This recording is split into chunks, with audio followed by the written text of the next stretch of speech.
ಎಲ್ಲರಿಗೂ ನಮಸ್ಕಾರ. ನೀವು ಬೂದುಕಂಬಳದ ಮೊಸರು ಹುಳಿಯನ್ನು ತಿಂದಿರುವಿರಿ. ನಾನಿವತ್ತು ಸಿಹಿ ಕುಂಬಳವನ್ನು ಉಪಯೋಗಿಸಿ ಬಹಳ ಟೇಸ್ಟಿಯಾದ ಒಂದು ರೆಸಿಪಿಯನ್ನು ಮಾಡಿದ್ದೇನೆ. ಸ್ವಲ್ಪ ಈ ಮೊಸರು ಹುಳಿ ಹಾಗೆ ಆಗ್ತದೆ, ಬಟ್ ಇದನ್ನು ಇಡ್ಲಿ ತಿನ್ನಲಿಕ್ಕೆ ಸಹ ಬಹಳ ಟೇಸ್ಟಿಯಾಗಿ ಬರ್ತದೆ.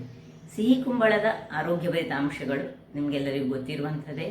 ಸ್ಕಿನ್ನಿನ ಆರೋಗ್ಯಕ್ಕೆ, ಕಣ್ಣಿನ ಆರೋಗ್ಯಕ್ಕೆ, ಮಕ್ಕಳಿಗೆ ಎಲ್ಲರಿಗೆ ಸಹ ಇದೊಂದು ಅದ್ಭುತವಾದ ಒಂದು ವೆಜಿಟೇಬಲ್ ಅಂತ ಹೇಳ್ಬೋದು. ಹಾಗಾದರೆ ಇವತ್ತು ನಾನು ಮಾಡಿದಂತಹ ಈ ಒಂದು ಸಿಹಿ ಕುಂಬಳದ ಮಜ್ಜಿಗೆ ಹುಳಿ ಹೇಗೆ ಮಾಡೋದೆಂದು ನೋಡುವ ಮೊದಲು ಯಾರೆಲ್ಲ ನನ್ನ ಚಾನಲನ್ನು ನೋಡ್ತಿದ್ದೀರಿ, ಯಾರೆಲ್ಲ ಇನ್ನೂ ಸಬ್ಸ್ಕ್ರೈಬ್ ಮಾಡಿಲ್ಲ, ದಯವಿಟ್ಟು ಸಬ್ಸ್ಕ್ರೈಬ್ ಮಾಡಿ ಸಪೋರ್ಟ್ ಮಾಡಿ ಅಂತ ಹೇಳುತ್ತಾ, ಇದನ್ನು ಇಡ್ಲಿಯೊಟ್ಟಿಗೆ ತಿನ್ನಲಿಕ್ಕಂತ ಸೂಪರ್ಬ್ ಆಗಿರ್ತದೆ. ನಾನು ಟ್ರೈ ಮಾಡಿದ್ದೇನೆ, ಇವತ್ತು ಮಾಡಿದ ಇಡ್ಲಿಗೆ ಅದು ಒಂದು ಒಳ್ಳೆಯ ಕಾಂಬಿನೇಷನ್. ಹಾಗಾದರೆ ಚಟ್ನಿ ಮಾಡುವ ಮೊದಲು ಈ ರೀತಿಯಾಗಿ ಮಾಡಿದರೆ ಸಹ ಸ್ವಲ್ಪ ಗ್ರೇವಿ ಸಹ ಬರ್ತದೆ. ಬನ್ನಿ ಹೇಗೆ ಮಾಡೋದನ್ನು ನೋಡೋಣ. ನಮಸ್ತೆ ಮಿತ್ರರೇ, ಇವತ್ತು ಈ ಕುಂಬಳಕಾಯಿಯನ್ನು ಬಳಸಿ ನಾವು ಒಂದು ರುಚಿಕರವಾದ ಒಂದು ರೆಸಿಪಿಯನ್ನು ಮಾಡೋಣ. ಇದಕ್ಕೆ ಬೇಕಾಗುವ ಸಾಮಗ್ರಿ ನೋಡಿ, ಇದನ್ನು ಚೆಂದ ಮಾಡಿ ತೊಳೆದು ಇಷ್ಟು ದೊಡ್ಡದಾಗಿ ಹೆಚ್ಚಿಟ್ಟುಕೊಂಡಿದ್ದೇನೆ. ಸೊ ಇದರೊಟ್ಟಿಗೆ ಒಂದು ಮೆಣಸನ್ನು ಸಹ ಕಟ್ ಮಾಡ್ಕೊಳ್ತಿದ್ದೇನೆ. 1-2 ಎಷ್ಟು ಮೆಣಸು ನಿಮಗೆ ಬೇಕು ಅಷ್ಟು ಮೆಣಸು ಹಾಕ್ಕೊಳ್ಬೋದು, ಖಾರ ಬೇಕಿದ್ರೆ ಖಾರ. ಸೊ ಇದು ತೊಳೆದುಕೊಂಡೇ ಕಟ್ ಮಾಡಿದ್ದೇನೆ. ಇಲ್ಲಿ ನೋಡಿ, 1 ಚಮಚದಷ್ಟು ನಾನು ಅಕ್ಕಿ ರೈಸನ್ನು ಅನ್ನ ಮಾಡೋದು ಸಹ ಆಗ್ತದೆ ಅಥವಾ ದೋಸೆ ಮಾಡೋದು ಸಹ ಆಗ್ತದೆ, ನೆನೆಸಿಟ್ಟುಕೊಂಡಿದ್ದೇನೆ. ಒಂದು ಅರ್ಧ ಗಂಟೆ ನೆನೆಸಿಟ್ಟರೆ ಸಾಕು, ಇಲ್ಲದ್ರೆ ಬಿಸಿ ನೀರಿನಲ್ಲಿ ಹಾಕಿದರೆ ಒಂದು 10 ನಿಮಿಷ ಸಹ ಸಾಕಾಗ್ತದೆ. 2 ಚಮಚದಷ್ಟು ತೆಂಗಿನ ತುರಿ ಬೇಕು ನಮಗೆ. 1 ಚಮಚದಷ್ಟು ಈ ಕಡಲೆಯ ಬೇಳೆ, ಇದನ್ನು ಸಹ ಹಾಗೆ ಅದರೊಟ್ಟಿಗೆ ಸ್ವಲ್ಪ ಬಿಸಿ ನೀರಿನಲ್ಲಿ ಒಂದು ಗಂಟೆ ನೆನೆಸಿಟ್ಕೊಂಡಿದ್ದೇನೆ. ಈಗ ಮೊದಲಿಗೆ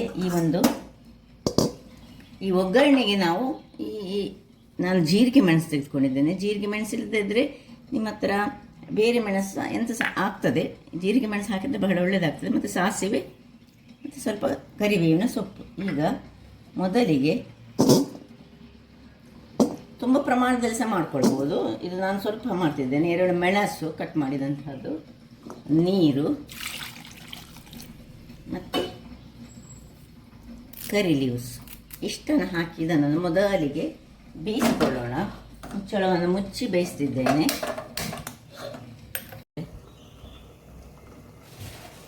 ವೀಕ್ಷಕರೇ ನೋಡಿ, ಇದು ಬೇಯ್ತಾ ಇರುವಾಗ ಸಾಧಾರಣ ಬೆಂದಿದ್ದು ಬೇಗ ಬೇಯ್ತದೆ. ಸ್ವಲ್ಪ ಉಪ್ಪನ್ನು ಇದಕ್ಕೆ ಹಾಕ್ಕೊಂಡು ಉರಿಯನ್ನು ಸಣ್ಣದು ಮಾಡಿ ಇಟ್ಕೊಳ್ತೇನೆ. ಅಷ್ಟೊತ್ತಿಗೆ ಇಲ್ಲಿ ನೋಡಿ, 1 ಲೋಟದಷ್ಟು ಮಜ್ಜಿಗೆಯಿಂದ ನಾನು ಮೊಸರಿನಿಂದ ಮಜ್ಜಿಗೆಯನ್ನು ರೆಡಿ ಮಾಡಿ ಇಟ್ಕೊಂಡಿದ್ದೇನೆ. 1 ಲೋಟ ನಮಗೆ ಮಜ್ಜಿಗೆ ಬೇಕು. ಇನ್ನು ಒಂದು ಮಿಕ್ಸಿ ಜಾರನ್ನು ತೆಗೆದುಕೊಂಡು ಅದರಲ್ಲಿ ಮೊದಲಿಗೆ ಈ ನೆನೆಸಿಟ್ಟಂತಹ ಕಡಲೆಬೇಳೆ, ನೆನೆಸಿಟ್ಟಂತಹ ಅಕ್ಕಿ,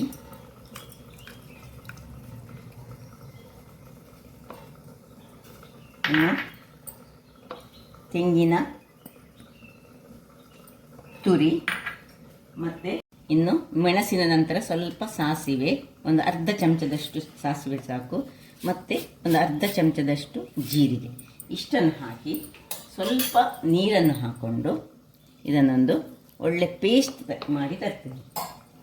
ವೀಕ್ಷಕರೇ ಇಲ್ಲಿ ನೋಡಿ, ಒಳ್ಳೆ ಒಂದು ಪೇಸ್ಟ್ ರೆಡಿ ಆಯಿತು.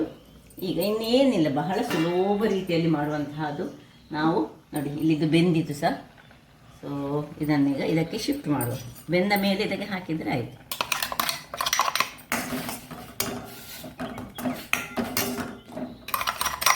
ಸ್ವಲ್ಪ ನೀರನ್ನು ಸಹ ಹಾಕ್ಕೊಳ್ತೇನೆ. ಸ್ವಲ್ಪ ದಪ್ಪ ಆಯಿತು, ಇದು ದಪ್ಪ ಆಗಲಿಕ್ಕೋಸ್ಕರವೇ ನಾವು ಮಾಡೋದು. ಸೊ ಇದರಲ್ಲಿ ಅಕ್ಕಿ ಮತ್ತು ಕಡಲೆಬೇಳೆ ಉಂಟು. ಈಗ ಅದಕ್ಕೆ ಸ್ವಲ್ಪ ನೀರನ್ನು ಹಾಕೊಳ್ಳೋಣ. ನೀರನ್ನು ಹಾಕ್ಕೊಂಡು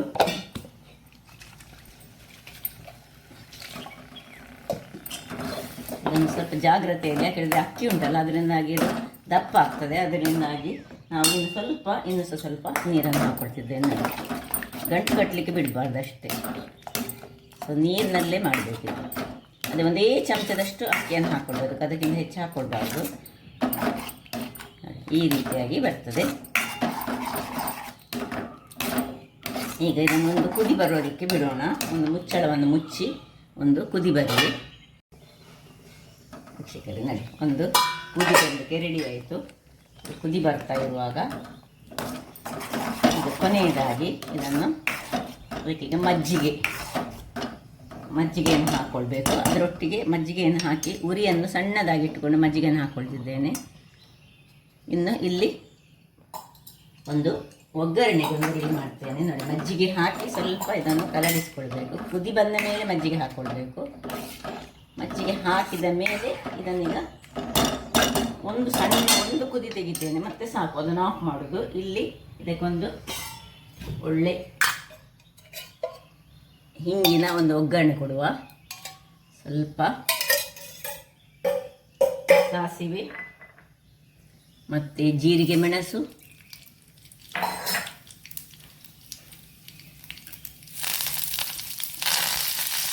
ಕರಿಬೇವು,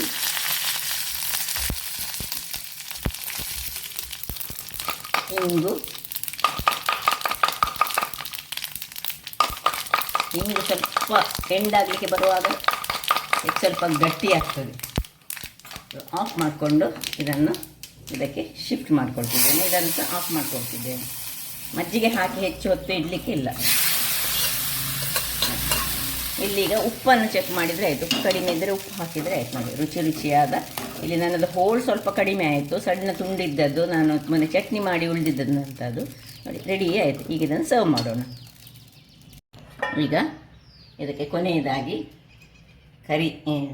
ಚಾಪ್ಡ್ ಕೊರಿಯಾಂಡರ್ ಲೀವ್ಸ್ ಅಂದರೆ ಕೊತ್ತಂಬರಿ ಸೊಪ್ಪನ್ನು ಹಾಕ್ಕೊಂಡು ಇದನ್ನು ಜಸ್ಟ್ ಈಗ ಇನ್ನು ಸೆಕೆಗೆ ಹೀಗೆ ಕುಡಿಲಿಕ್ಕೆ ಸಿದು ತುಂಬ ಒಳ್ಳೆಯದಾಗ್ತದೆ. ಖಾಲಿ ಹೀಗೆ ಕುಡಿಬೋದು ಸಹ. ಮಧ್ಯಾಹ್ನ ಹೊತ್ತಿನಲ್ಲಿ ನಾವು ಬಿಸಿಲಲ್ಲಿ ಎಲ್ಲಿಯಾದರೂ ಹೋಗಿ ಬಂದರೆ ಇದನ್ನು ಅಥವಾ ಅನ್ನದೊಟ್ಟಿಗೆ ಕಲಸಿ ತಿನ್ನಲಿಕ್ಕೆ ಸಹ ಬಹಳ ಟೇಸ್ಟಿಯಾಗಿ ಬರುವಂತಹ ಈ ಒಂದು ಸಿಹಿ ಕುಂಬಳಕಾಯಿಯ ಇದನ್ನು ತಂಬಳಿ ಅಂತ ಸಹ ಹೇಳ್ತಾರೆ, ಅಥವಾ ಒಂದು ರೆಸಿಪಿ ಮೊಸರು ಗೊಜ್ಜು ಅಂತ ಸಹ ಹೇಳ್ಬೋದು. ಬಹಳ ಚೆನ್ನಾಗಿ ಬರ್ತದೆ.